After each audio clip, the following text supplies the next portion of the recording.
Il est comme ça des patrimoines industriels que l'on a envie de vous faire visiter. Ce sera le cas aujourd'hui avec non pas un loft, mais bel et bien deux lofts totalement différents dans leur conception et leur aménagement. Le premier, il est situé juste là et d'après ce que je vois, ça a vraiment l'air pas mal.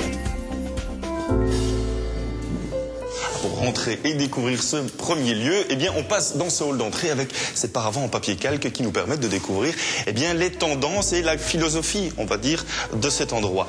On va dire la simplicité, Olivier, et puis un mélange aussi entre le ONG et la couleur blanche qui était très important. Tout à fait. En fait, le propriétaire avait vraiment, je dirais, dans le souhait pour réaliser ce loft, c'est donné. Donc le bois qu'on voit ici, qui est très chaleureux, qui est ce ONG brun foncé, et cette couleur blanche, très épurée, qui va se décliner de différentes manières. On est ici dans une ancienne imprimerie, ça ne se voit plus vraiment aujourd'hui, mais vous avez vraiment tiré parti, je dirais, des volumes existants au niveau du bâtiment, mais aussi de certains axes très importants. Tout à fait, c'était vraiment le souhait du propriétaire, c'était de garder dans sa partie de vie la structure vraiment d'un loft avec des poutres existantes, des éléments qui rappellent un petit peu ce passé, tout en ayant, je dirais, une architecture assez actuelle. Un autre élément essentiel de cette architecture intérieure, et c'est un peu votre patte, c'est ce cube suspendu qui nous permet d'accéder à l'étage.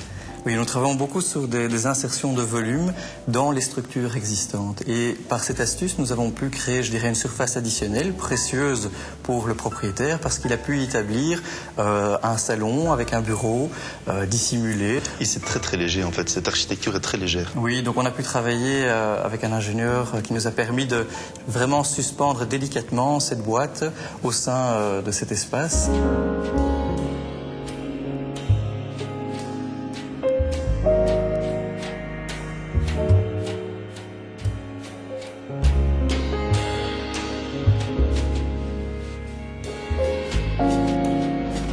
Dans ce lieu, il y a aussi toute une série de détails qui vont vraiment faire la différence, comme par exemple cette porte qui rentre dans le mur. Très beau, mais c'est pas facile à faire, ça, par exemple.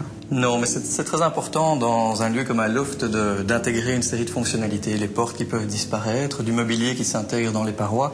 Ça va à chaque fois faire la part belle à l'espace, qui est vraiment la matière première du travail dans un loft. À la sérénité aussi. La sérénité va découler, je dirais, de l'absence d'éléments qui vont heurter le regard. Donc on aura des transitions douces entre toutes les matières qui sont mises en œuvre.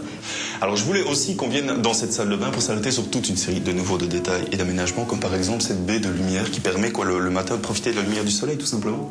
Donc c'était très important de pouvoir clore l'espace de la salle de bain qui est au cœur, je dirais, du projet, mais tout en bénéficiant, je dirais, de l'éclairage naturel qui était disponible via ces grands lanterneaux qui définissaient ces axes dans le projet.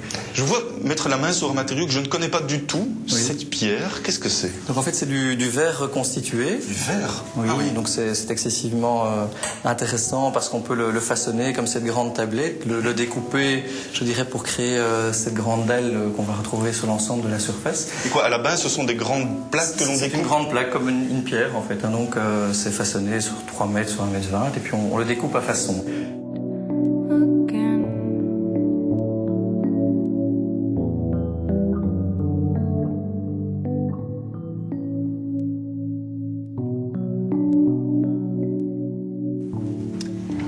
Et hop là, autre porte coulissante et autre lieu, je reviens vers la cuisine et vers tous ces rangements qui sont ici parfaitement intégrés, très très lisses, de nouveau souci du détail.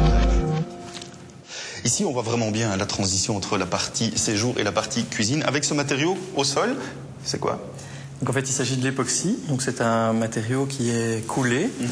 C'est un matériau plutôt industriel, je dirais. Le gros avantage, c'est que ça nous permet d'avoir une surface sans joint qui joue de nouveau avec cette idée d'ampleur et d'espace, je dirais, très vaste, qui correspond vraiment très bien à l'esprit du loft. Eh bien, on quitte ce premier loft parce que j'ai un deuxième loft à vous faire découvrir. Merci pour cette visite. Avec plaisir. Bon, c'est un plaisir partagé, finalement.